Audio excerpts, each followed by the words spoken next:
investors who are here, whom we have invited. Some of you may have attended, or some of your representatives may have attended the investors trainings, technical trainings last week. And we are very pleased, GPDP is very pleased to have you all here today on our first face-to-face event ever since the pandemic happened.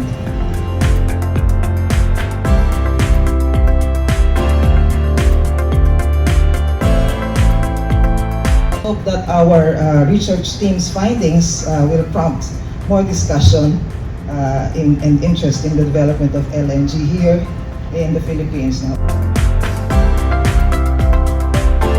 So as you can see, the other figures, electric power consumption per capita increases, and energy use also increases, and energy production increases.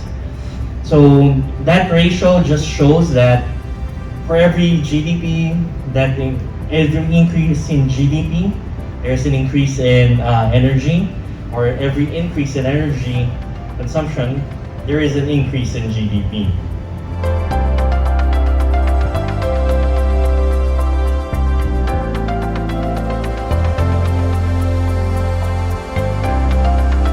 So what do we have in store for this year, probably early next year? We have 3 MTPA of first of Linset, first gen 5.26 MTPA, and of course Energy World, we have 3 MTPA, more or less marks. So we'll be having around 11 MTPA. That's more than enough to power up 10,000 megawatt. So this will dwarf actually the need of the existing power plant, which is around 3,200 megawatt. We find that the openness to switch depends on many factors, including knowledge and perception about natural gas use, as well as the type of production process of the firm. What we see though is that the push for cost competitiveness will likely encourage some of the firms to adopt natural gas, as evidenced by a higher proportion of exporters who are open to switch. What we also see is that the infrastructure needed is crucial. For instance, the presence of regasification facilities inside special economic zones for firms that will sway them towards switching. Since natural gas is touted to be a transition fuel, efforts must also be exerted to streamline the transition to a zero carbon future. However, emissions from upstream processes could outweigh the low carbon benefit of natural gas use.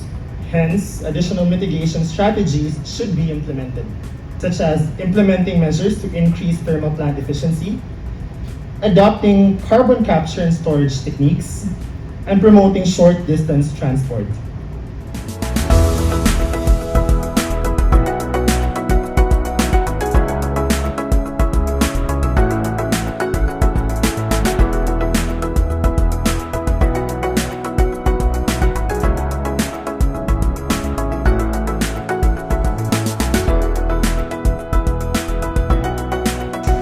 The Gas Policy Development Program is a good program.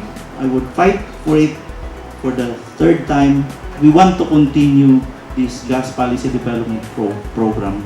We will not stop until these things will be put in the development plan, and the development plan will state therein the need for incorporating these studies and standards in the regulatory framework of the different agencies of the government.